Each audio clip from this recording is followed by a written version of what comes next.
Michael? No, it's not. Sorry, Michael. Oh, no.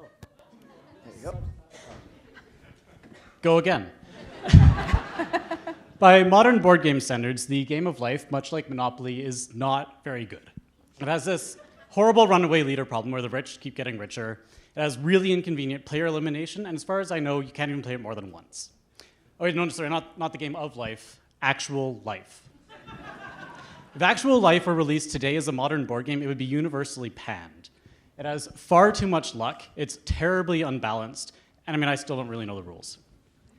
So, board games, much like other classic hobbies, your knitting or crosswords, are really, really good forms of escape because they're just plain better than actual life.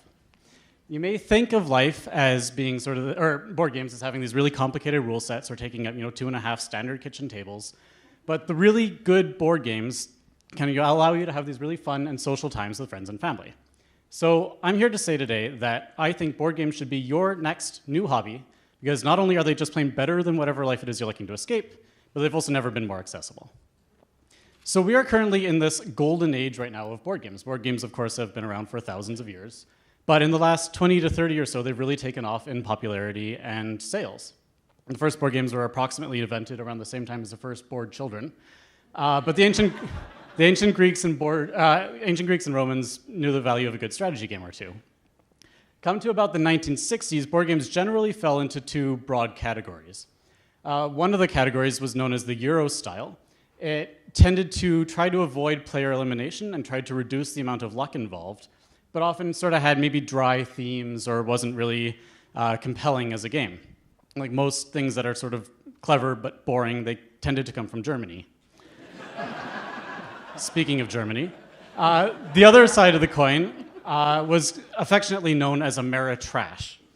These were sort of the opposite style of games. They tended to be a little bit more compelling with stories, but tended to have fiddly rules and a lot of dice rolling. This sort of started to change in 1995 with the publication of the first major Euro-style game to really make it big in the United States, which was Settlers of Catan. It has sort of brought the wonders of the Euro-style game to a more American audience, has really opened up the board game borders, and has gone over to sell over 22 million copies as of 2015. So since then, we've gotten sort of this great surge in creativity and design, lots of new board game developers, and we're really starting to be able to see sort of mix and matches from the best of both worlds on either side of the pond. Board games nowadays can be extraordinarily immersive. So the Game of Thrones board game, for instance, can truly make you feel like a Machiavellian jerk and actually lose you friends. And some board games can make you practice asking the Russians for help.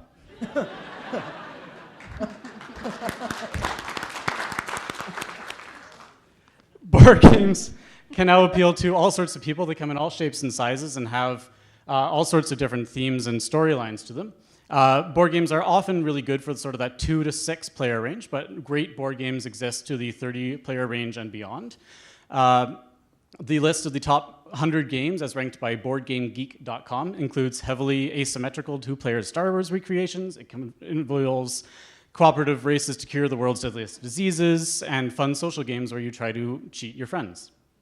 Board games can have wonderful components, beautiful artwork, compelling themes and storylines, as much luck as you do or don't want, and any sort of combination of different mechanisms to them.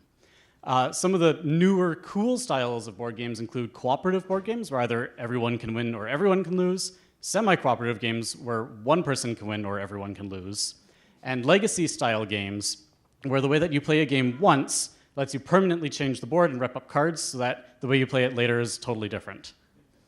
Board games, even the really competitive, violent board games now can avoid direct player elimination.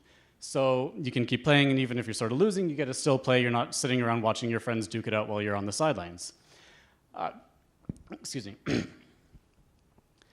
There's also sometimes some really cool balancing mechanisms, sort of these rubber banding mechanisms where players who are out in the front are sort of penalized a little bit, players that are held back are sort of given a little bit of boost so that everyone's still in the running as you go along.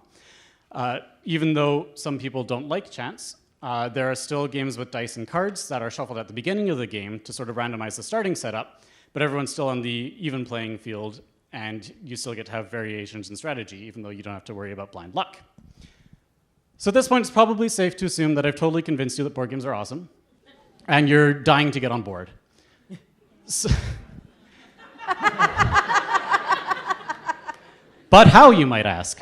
Well, my personal board game journey started up about 4 years ago. Since then, I've collected 45 games in a collection that weighs more than I do and has a total of 232 dice. I counted them, and I don't even really like dice. I have a stats tracking app that I've been using since the beginning of 2016, and in that time, I've played 450 games with 101 friends over 495 hours. But if you don't want to start slow like I did, I recommend going out to a board game cafe. Edmonton now has approximately as many board game cafes as their direct competitors, which are axe-throwing gyms and escape rooms, combined.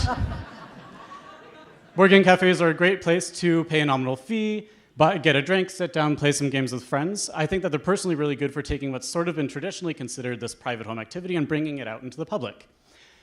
Wow, I'm already at this slide. Edmonton's also home to tons of meetup groups, Facebook groups, leagues, conventions, and a thriving underground black market. And it would genuinely not be hard at all for you to fill every day of the week with public board gaming events if you wanted to. So board games have really come a long way since the Game of Life and Monopoly, and it's really exciting to see where they're going to be going in the future.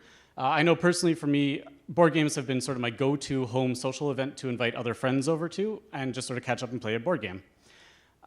So I'd say if you're not already a board game geek, I highly recommend you get out to a board game cafe, check out a friendly local game shop or a convention or a meetup. You may just get sucked into an exciting world of victories and heartbreak around your own kitchen table.